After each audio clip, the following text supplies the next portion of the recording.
Com gemidos que palavras não podem explicar, Ele leva ao Pai as minhas intercessões. Quando dobro os meus joelhos em meio às tribulações, Ele ouve o gemido do meu coração. Ó Jesus, a Ti confesso, não dá pra viver sem sentir a Tua presença no meu ser. Sou eterno dependente, ser humano tão carente. Estou de novo aqui e quero Teu poder.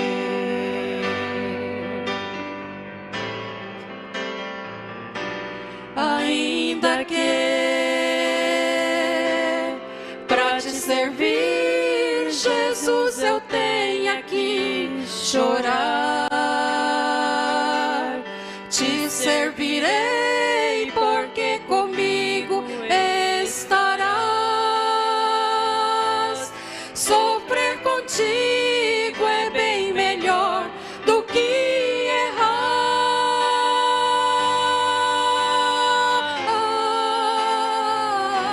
Perdoa-me, porque às vezes não consigo nem falar. Logo as lágrimas meus olhos vêm molhar,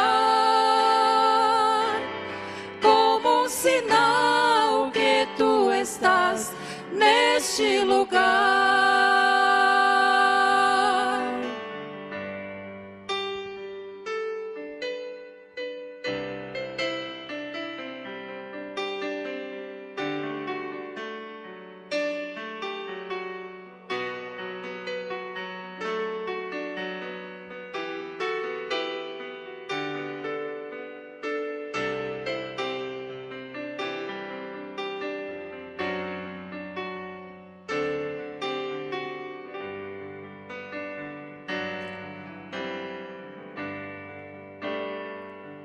Ó Jesus, a Ti confesso, não dá pra viver sem sentir a Tua presença no meu ser. Sou eterno dependente, ser humano tão carente. Estou de novo aqui e quero Teu poder.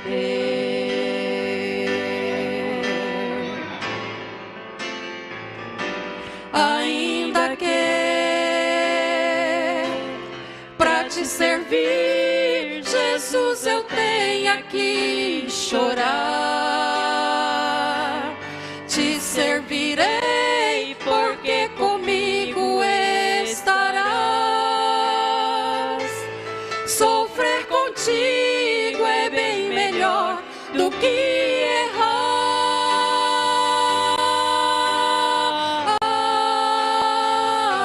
Perdoa-me,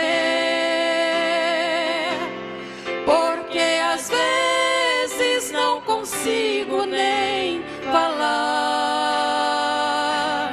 Logo as lágrimas meus olhos vêm molhar, como um sinal que Tu estás neste lugar, como um sinal que Tu estás neste lugar.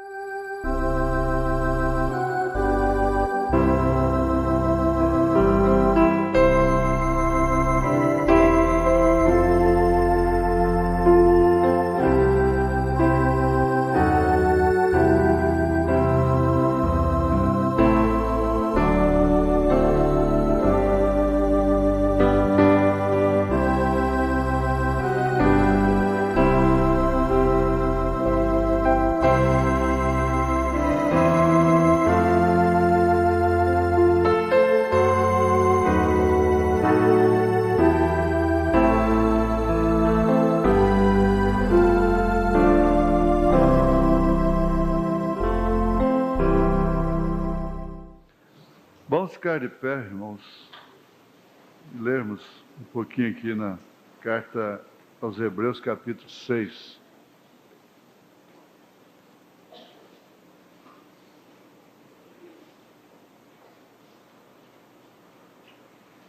Pelo que, deixando os rudimentos da doutrina de Cristo, prossigamos até a perfeição, não lançando de novo o fundamento do arrependimento de obras mortas e de fé em Deus, e da doutrina dos batismos, e da imposição das mãos, e da ressurreição dos mortos, e do juízo eterno.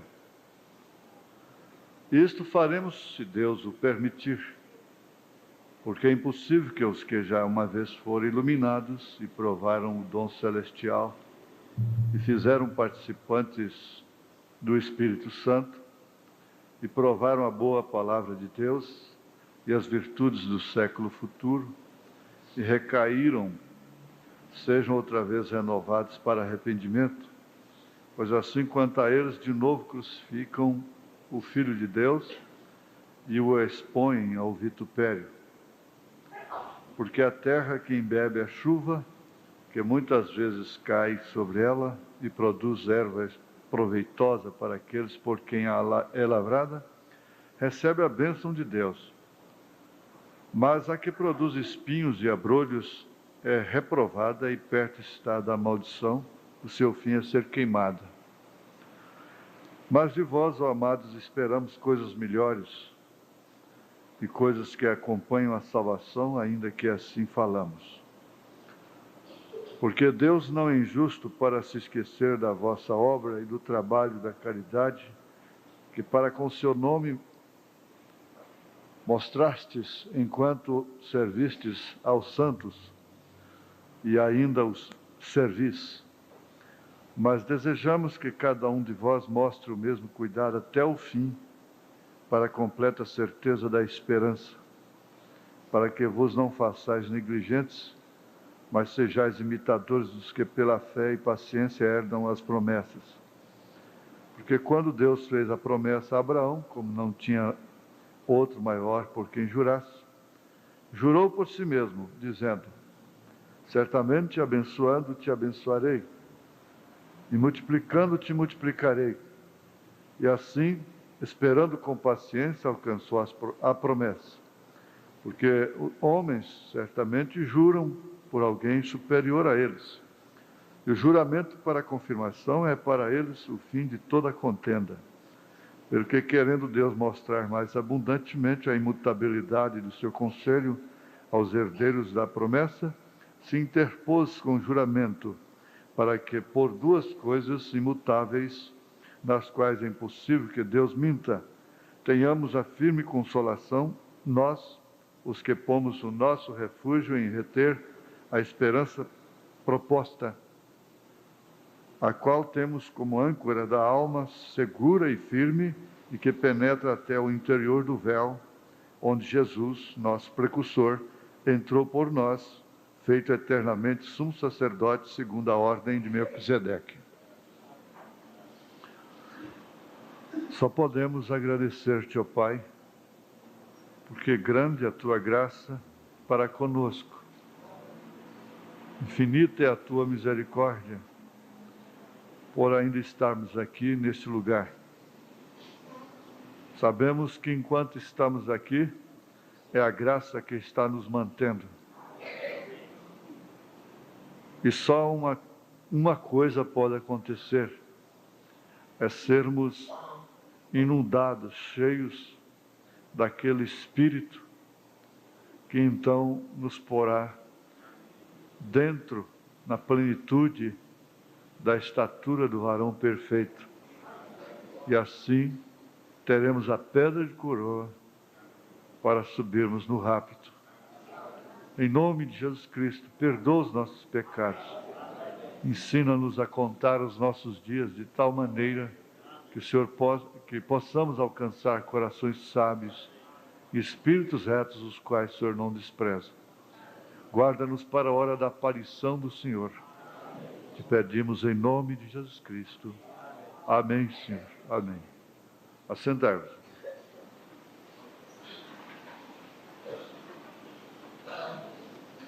Bom, talvez um dia a gente viaje para muito tempo mesmo, porque há tempo para todas as coisas debaixo do sol. Mas, pelo que, deixando os rudimentos da doutrina de Cristo, prossigamos até a perfeição, não lançando de novo o fundamento do arrependimento de obras mortas e de fé em Deus. O que viria a ser o rudimento, nesse caso, implicaria as ordenanças através das quais o crente dá os seus primeiros passos na vida cristã. Através deles, a pessoa adentra o âmbito da vida cristã, não é? A jornada, a estrada, o caminho. Todos nós andamos de 4 pés primeiro, não é? Engateando. Depois de andar, ganhar vintém, papai é pobre, mamãe não tem. E vai assim, naquela alegria, mostrando os dentinhos que estão começando a nascer, porque deu um passinho, né? E fica assim, para parar em pé e aquela coisa toda. Agora, a Bíblia está cheia desses exemplos. Inclusive, em 1 Coríntios capítulo 13, Paulo faz menção disso. Quando era menino, agia como menino, assim, etc, etc. Mas como fica a igreja, neste caso, uma vez que sempre temos novos convertidos? No caso, seriam meninos. Porque aqui, por exemplo, todos os domingos nós temos batismos. Todas as ceias nós temos pessoas que vêm à frente declarando que deram os primeiros passos. Passaram pelos rudimentos, batismos ou batismo,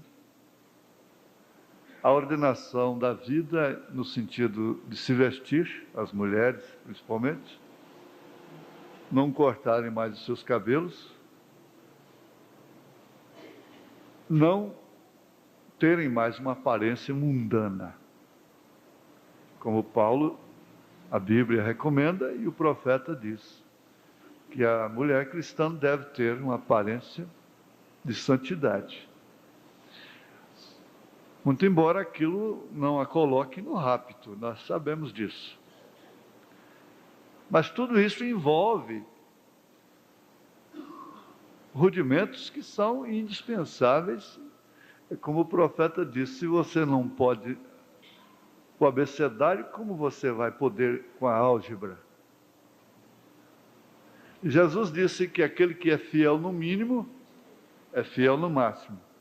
Então, estas coisas assim, como vestir, como se portar, conduta e ordem de vida, não deveriam ser mais o nosso alvo, isto é, o objeto direto dos nossos cultos, das nossas palestras. Porquanto nós temos que partir para a perfeição. O profeta disse, se você fique só pregando o batismo em nome do Senhor Jesus Cristo, e unicidade, e essas coisas, como se vestir, como se portar, você vai ter sempre uma igreja menina, porque está sendo tratado como menino. É bem certo que Paulo, a certa altura do seu ministério, parece que ele estava até um tanto decepcionado, porque depois de ensinar tantas coisas sólidas, concretas, ele disse, como é que eu posso falar a vocês como espirituais, mas eu tenho que falar a vocês ainda como carnais, porque ainda existem contendas, coisas mexericos e bobageiras entre vós, em outras palavras, que somente para menino. E disse que não disse, e blá blá blá, e até mesmo entre ministros, conversinhas como se fossem crianças ainda. Parece que não tem a maturidade para, ao se encontrar, conversar em coisas que edificam, que somente edificam. Mas, então, essa recomendação, ela é muito precisa e objetiva, porque se não partir, se a igreja não partir para isto, ela parte para um estado terrível, aquela de pisar no sangue.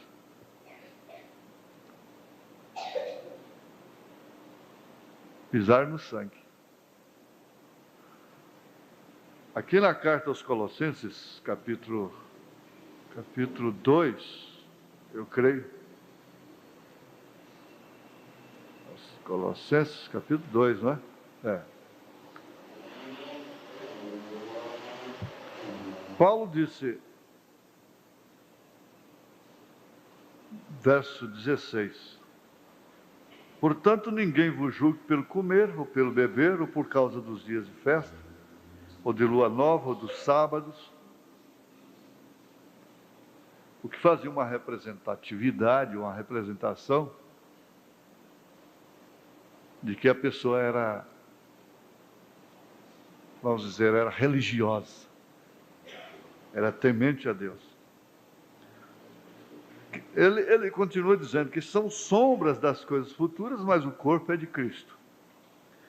Ninguém vos domine a seu bel prazer, com pretexto de humildade e culto dos anjos, metendo-se em coisas que não viu, estando debalde inchado na sua carnal compreensão, e não ligado à cabeça, da qual todo o corpo, provido e organizado pelas juntas e ligaduras, vai crescendo em aumento de Deus. Se, pois, estáis mortos com Cristo, quanto aos rudimentos do mundo, por que vos carregam ainda de ordenanças como se vivesseis no mundo, tais como não toques, não proves, não manusieis, as quais todas perecem pelo uso, segundo os preceitos e doutrinas dos homens, as quais têm, na verdade, alguma aparência de sabedoria, em devoção voluntária, humildade e em disciplina do corpo, mas não são de valor algum, senão para a satisfação da carne. Em outras palavras, Paulo está dizendo, vocês têm que partir para alguma coisa, para um alvo, para um objetivo, que deixe estas coisas, esses rudimentos, como coisas realmente pequenas, porque enquanto elas forem grandes para vocês, elas forem tudo para vocês, vocês ainda continuam crianças, imperfeitos, portanto.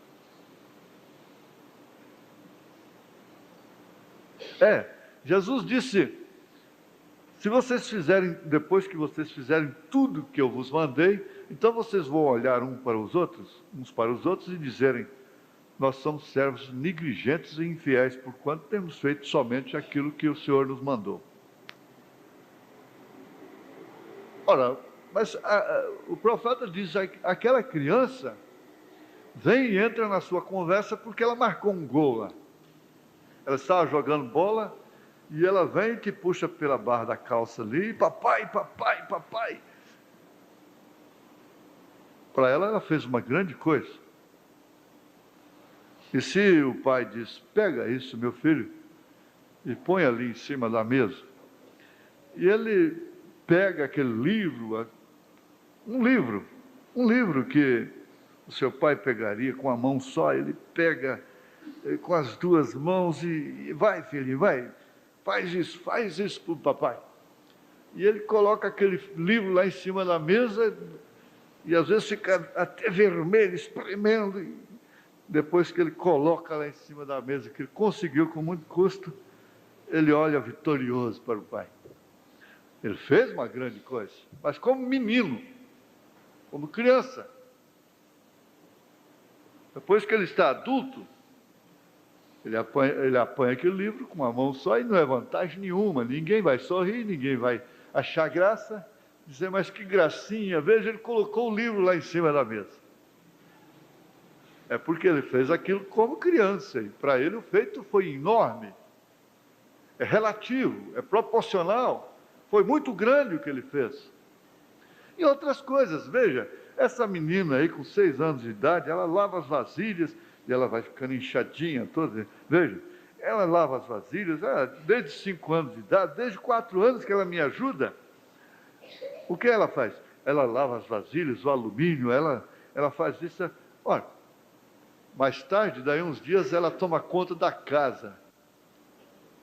E naqueles dias atrás, ela estava fazendo talvez mais do que tomar conta da casa, proporcionalmente falando. Relativamente, isso é a lei da relatividade.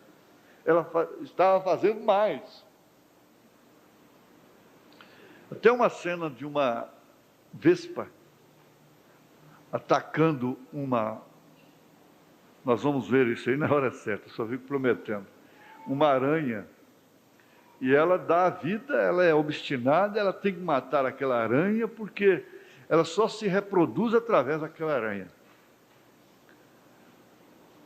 Quando ela está metendo aquela aranha lá dentro do buraco,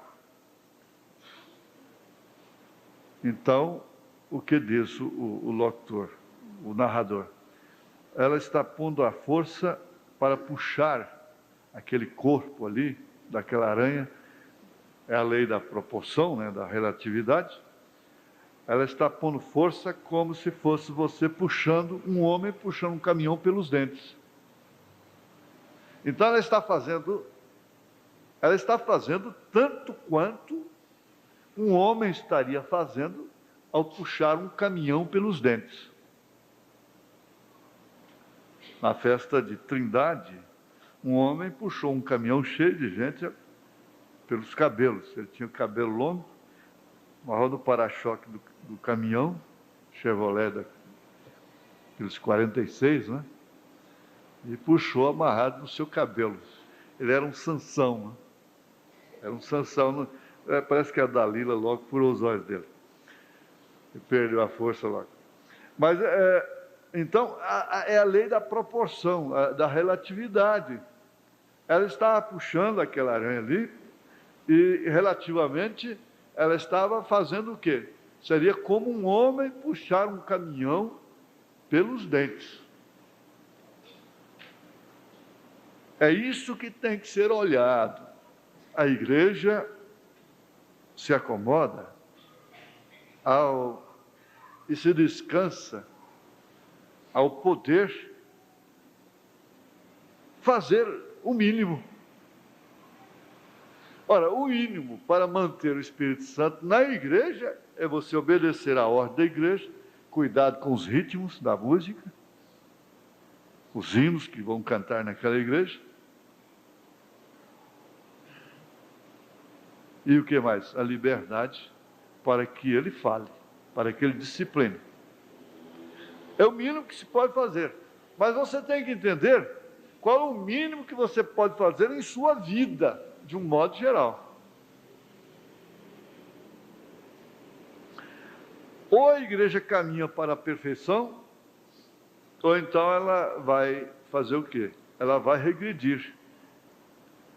A jornada lá no deserto não significava outra coisa senão isto. Aqueles que ficavam, isto quer dizer, eles não prosperaram, eles não progrediram, eles não foram adiante, eles morreram, eles ficaram. De todos os modos, o que implica a nossa condição e a nossa posição é estarmos no próximo passo, no próximo evento. Você vai prestar vestibular, concurso, matérias eliminatórias. Para você estar na próxima prova, você tem que eliminar aquela atual. Se você não eliminar aquela, você não estará na próxima. É muito simples. Então, eu eliminei essa etapa, estarei na próxima. Se eu não eliminar essa etapa, não estarei na próxima. Já estou eliminado. É isso que acontecia lá no deserto. Agora, nós vamos pegar pouco tempo, mas eu gostaria de dar uma lista para aqueles que, às vezes, ficam meio confusos em relação a Hebreus capítulo 6, que você pode ligar também com o capítulo 10, verso 29, em relação a esses que recaíram e não tem mais salvação para eles. Capítulo 12, verso 7, Hebreus 6, versículo 4 ao 6, Hebreus capítulo 10, versículo 29, aos Hebreus capítulo 12, verso 7. Agora, você pega aí, Deus em simplicidade, preste bem atenção. Deus escondido e revelado em simplicidade. Parágrafo 161, 162. Você vai encontrar exatamente 1 Coríntios 10 aí. Então você pode combinar. Combine isso aí.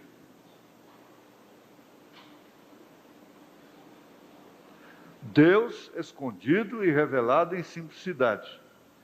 Parágrafo 161, 162.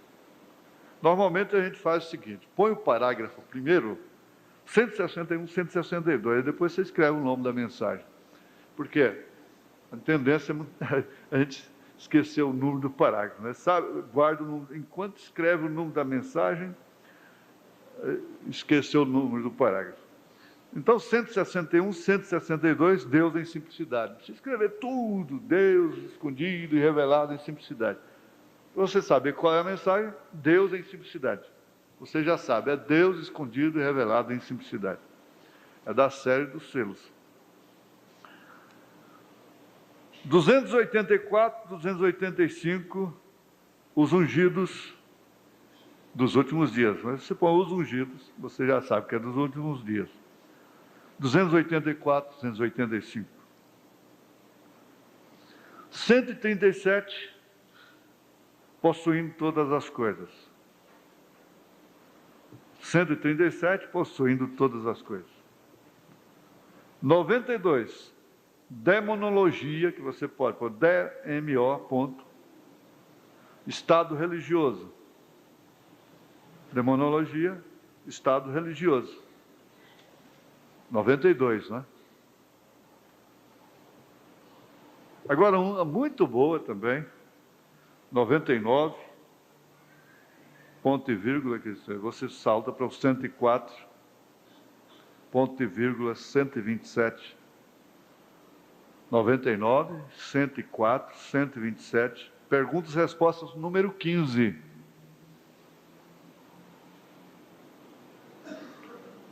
99, 104, 127, perguntas e respostas, número 15. P.R. número 15, 99, 104, 127. Agora a próxima. 3, 5, 3 ao 5, né?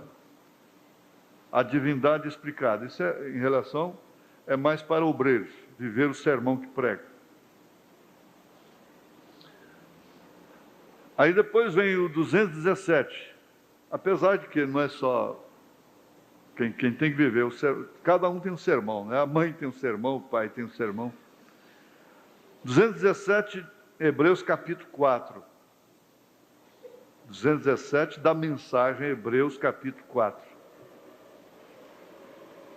HEB.cap.4, 217, né? 40, 43 de Hebreus capítulo 3. 40, 43 de Hebreus capítulo 3. Aí você liga com 1 Coríntios 5, verso 1. Em diante, né? Reticência. Aí vem 30 ao 38 de como fui com Moisés. Como fui com Moisés, é o bastante. Como fui com Moisés, 30 ao 38.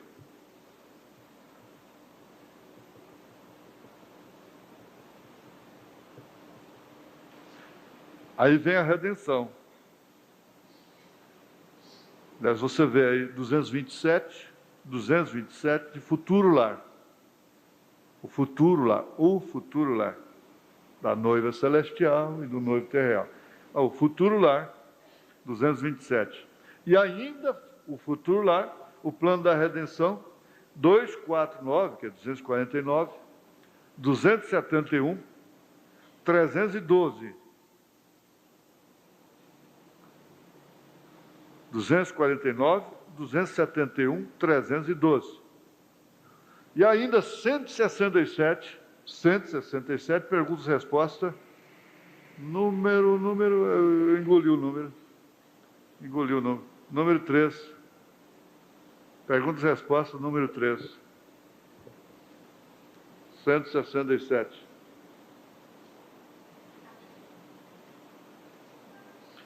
Agora vamos voltar a uma parte muito importante aqui, que é vejamos aqui, os ungidos dos últimos dias, 284, 285. Vamos ver aqui. Esse é um assunto muito importante e que ele não tem que ser entregue em forma de sermão, ele tem que ser entregue em forma de escola mesmo, de palestra. E é escrevendo, é anotando, é guardando, escreve no rodapé de sua Bíblia, aí em Hebreus 6, cabe muitas referências. Então, veja, o 284, os ungidos dos últimos dias. Vejam, ele disse em Hebreus capítulo 6, a isto outra vez, e isso faremos por uns quantos minutos. Ele disse, os espinhos e os abrolhos, os quais estão perto à condenação, cujo fim será o ser queimado, fronteiriço. Vocês têm gostado do dom celestial.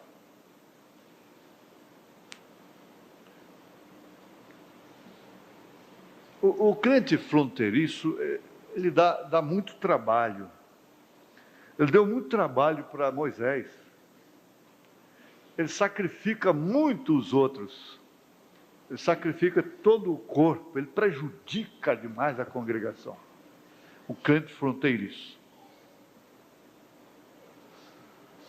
Ele está apanhando as coisas pela cerca. Você viaja assim, de vez em quando você vê uma vaca com uma forquilha no pescoço. Quem já viu? Uma forquilha no pescoço.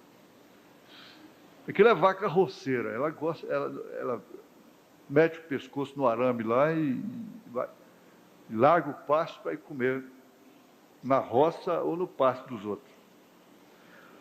Tem crente que parece que tem que andar com aquela canga no pescoço. Tudo quanto ele invade cerca, é difícil aquele crente. Não aguenta ficar sem conversar, e tudo quanto é assunto tem uma facilidade de chegar para ele, para ela, enquanto outros vazam anos aí, não chega nada para eles. Outros têm uma facilidade de chegar as coisas para eles, é uma coisa difícil. Agora, a tendência dessas pessoas é essa aqui. É essa de Hebreus 6. Essa é a tendência. E tem outra coisa, elas são difíceis demais, elas são fronteiriças em relação à coisa que Deus dá, o próximo passo de Deus. Por exemplo, se Deus vem trabalhando com a igreja, trabalhando até com determinados obreiros e tudo, para levá-los a um corredor, para assim partirem para uma etapa que sem ela ninguém consegue prosseguir, que é a soberania. Então, esses fronteiriços na fé são os guardiões, eles são os vigilantes. Eles sempre têm o outro lado da moeda. Eles são os salvadores do evangelho, da igreja, entre aspas. Eles têm um cuidado terrível que dá um medo neles quando houve um termo assim que... E ali então eles pesam todo o ambiente, eles pesam e dificultam a igreja prosperar, prosseguir para a perfeição. Agora, isso tem que, é claro, tem que vir aos ministros, tem que vir a quem prega, porque a fé vem pelo ouvir, e ouvir a palavra,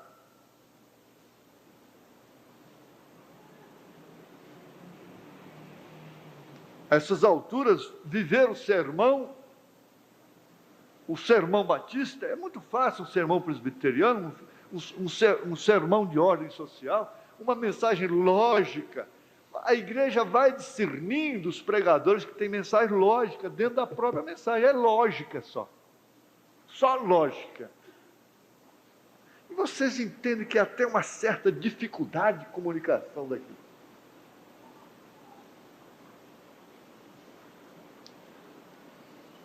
Vamos notar a natureza da mensagem do irmão Branham, as suas pregações.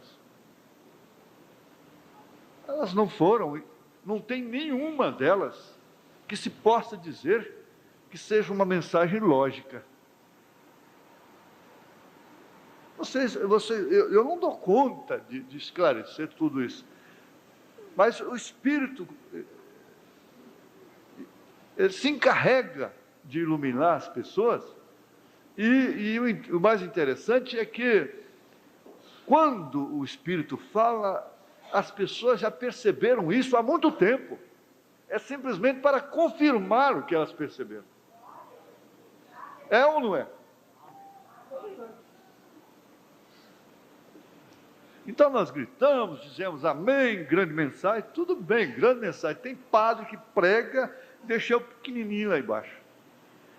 Tem reverendo batista que prega.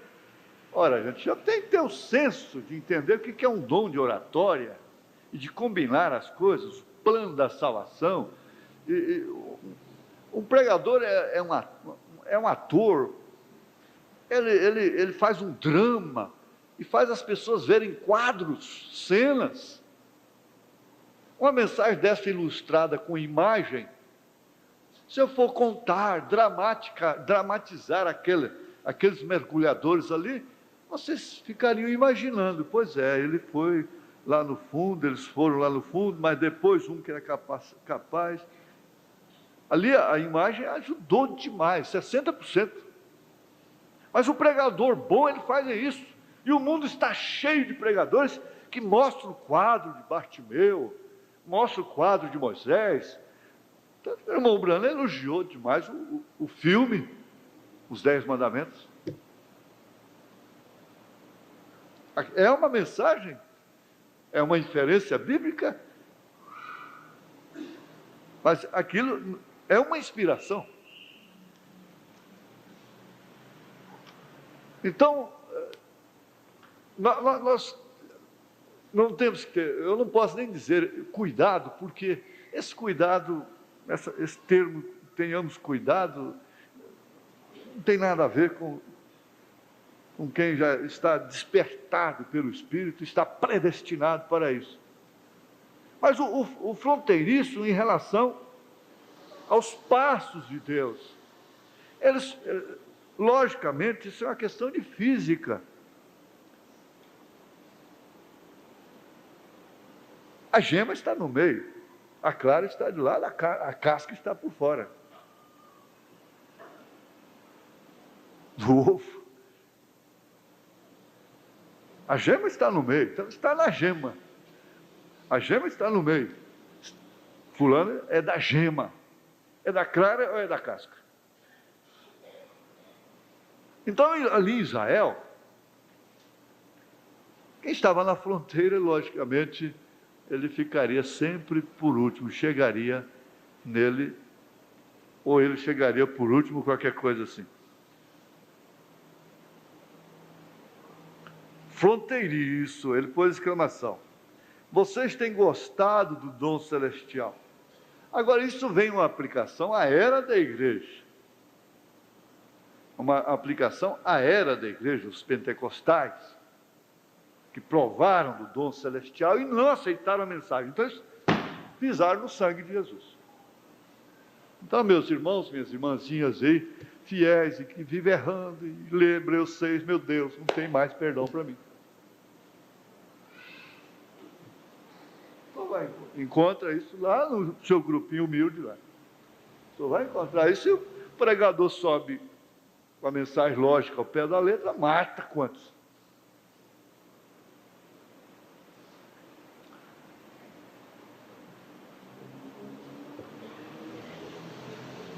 Eles crucificaram a Cristo novamente. Eles provaram do dom celestial.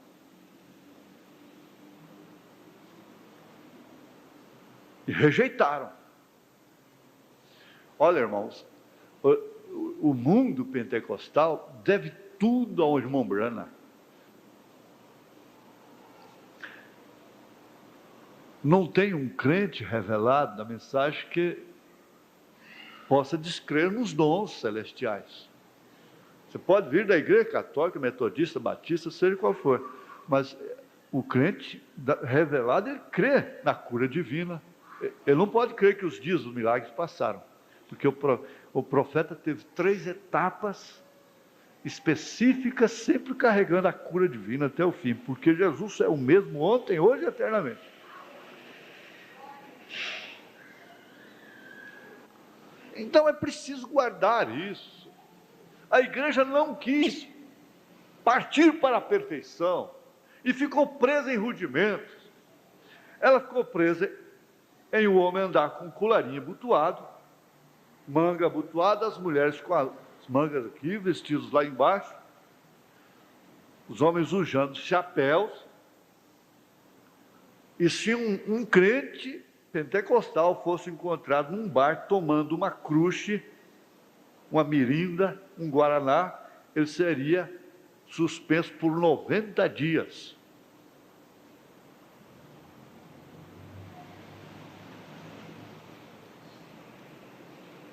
Agora vejam onde que eles estão hoje.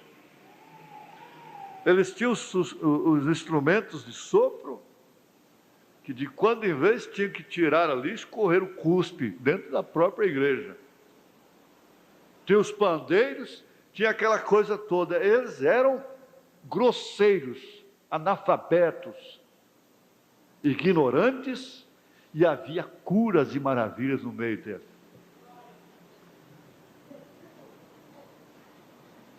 Mas ao se modernizarem, hoje eles não têm mais as bandas. Ao se modernizarem, isto quer dizer, ao saírem daquele espírito simples, estaria muito bem se eles dessem o passo para adiante. Mas eles deram foi para trás. Eles pisaram no sangue de Jesus Cristo. Crucificaram Cristo novamente. E não tem como eles aceitarem o profeta de Deus. Não tem como eles aceitarem a mensagem. Com exceção de você, um ali, outro acolá, outro ali. Mas coletivamente, o pentecostalismo nunca aceita a mensagem. Nunca.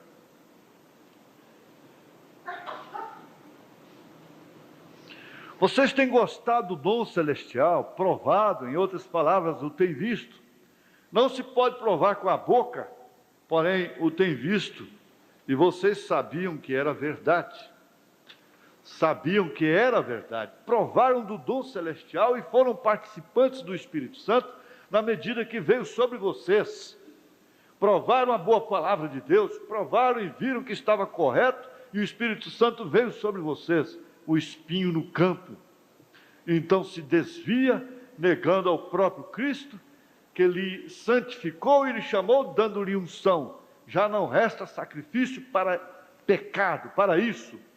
É irremissível, é impossível que cheguem ao conhecimento da verdade, porque é impossível que os que foram feitos participantes do Espírito Santo caiu sobre os espinhos.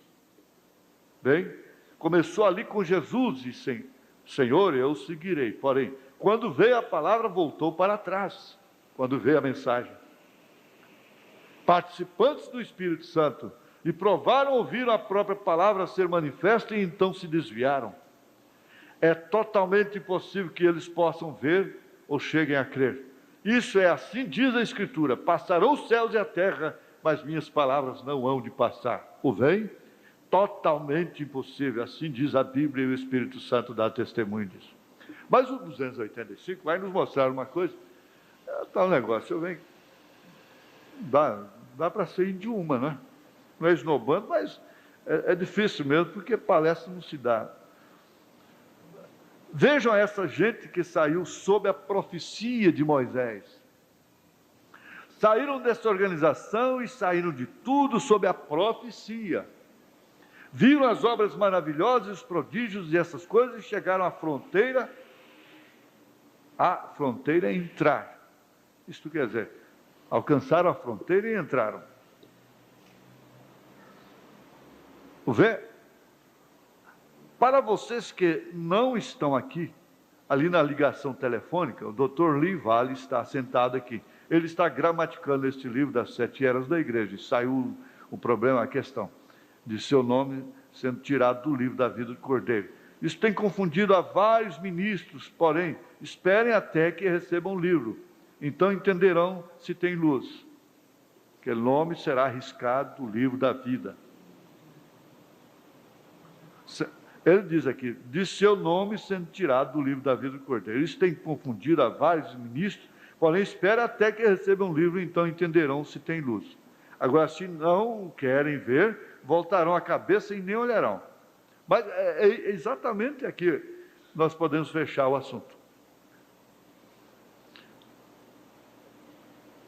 Depois você vai ler, ao estudar as 7 eras, que foi o que o irmão Lee Vale gramatizou. Essas 7 eras que nós temos. Então você vai concluir que o nome que pode ser riscado é aquele que está no livro da vida, mas não aquele que está no livro da vida do Cordeiro, porque o livro da vida do Cordeiro tem os nomes da noiva, dos eleitos. O que significa que um eleito sai sob a profecia, sob a mensagem do profeta, e nunca mais volta. Nunca mais volta. Se ele vai errar, se ele vai levar cabeçada, se ele vai purgar erros aqui na carne, é uma coisa. Mas voltar ao vômito, não. Voltar aos credos, voltar a crer em trindade, em 3 pessoas distintas, nunca mais. Será que dá para entender? Dá para entender? Nunca mais. Mas tem uma moça da igreja do irmão Branham que voltou para a igreja católica. Não importa. Ela voltou para a igreja católica, então ela voltou ao vômito.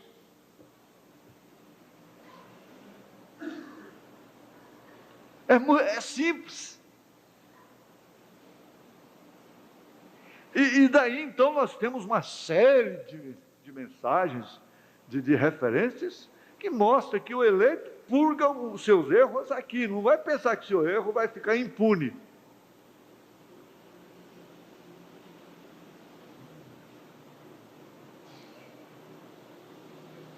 Ele saiu sob a profecia. E ele prossegue sob a profecia. Na hora difícil, triste, ele diz: para onde eu irei? Quantas vezes dá desejo em muitos de sumir, de ir embora, de não dar mais notícia, de morrer, de qualquer outra coisa. Mas para onde irei eu?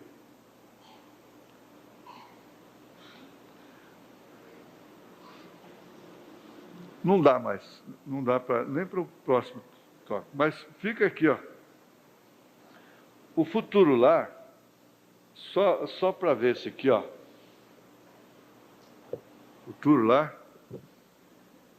Eu não peguei o futuro lar? Não peguei. São tantas, né? Oh, Jesus, não peguei. Eu relacionei, mas não peguei. O futuro lar.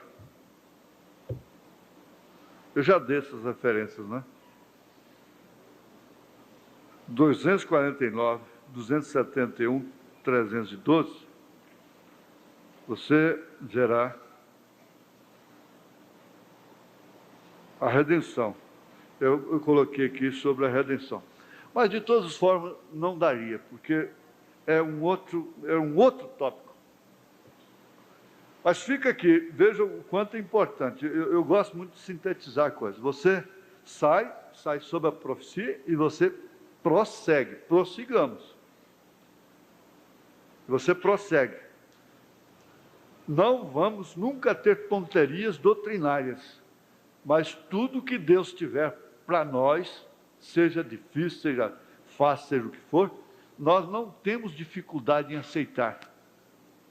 Nós não temos em crer. Nós vamos prosseguir debaixo da profecia, debaixo do profeta. Nós não vamos fazer como eles saíram sob os dons celestiais. Saíram debaixo de maravilhas. E só o Senhor é Deus, e batiam, e cantavam, e dançavam. Mas depois ficaram para trás. Agora, você entendeu? Você nunca vai voltar atrás. Você nunca vai crer em 3 pessoas distintas. Você nunca vai voltar a um batismo trinitariano, em nome do Pai, do Filho e do Espírito Santo, como alguns já fizeram. Voltaram e disseram, agora você tem que ser batizado, nos títulos, Pai, Filho e Espírito Santo. Já houve gente que fez isso. Como houve lá no deserto, há agora também. Mas eu estou me referindo a esses cujos nomes não podem ser riscados. Não tem como. Amém? Glória a Deus.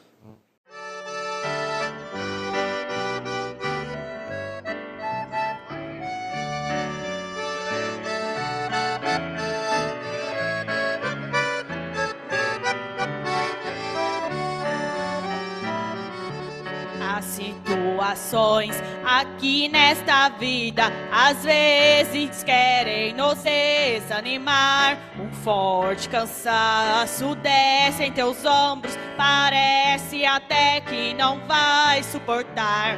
Enquanto as forças estão se acabando, olho para o alto, então vejo solução. Jesus me socorre em meio à amargura, renova as forças e minha mão segura, dizendo, meu filho, você vai vencer.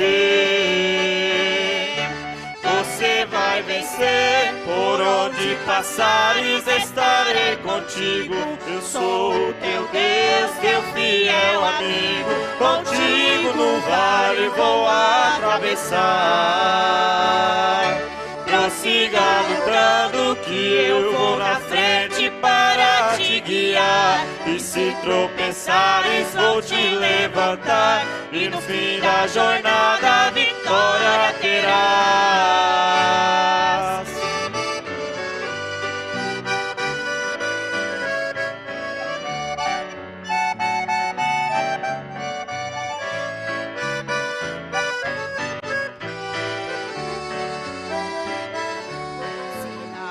Estrada se sente sozinho e os espinhos te ferem os pés.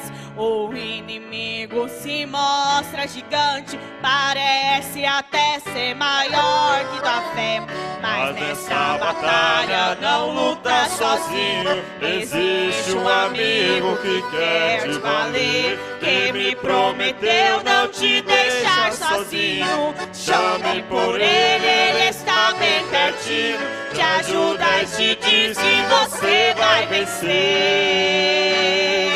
Você vai vencer, por onde passares estarei contigo. Sou o teu Deus, teu fiel amigo, contigo no vale vou atravessar. Prossiga lutando que eu vou na frente para te guiar. E se tropeçares vou te levantar, e no fim da jornada a vitória terás. Prossiga lutando que eu vou na frente para te guiar. E se tropeçares vou te levantar, e no fim da jornada a vitória terás.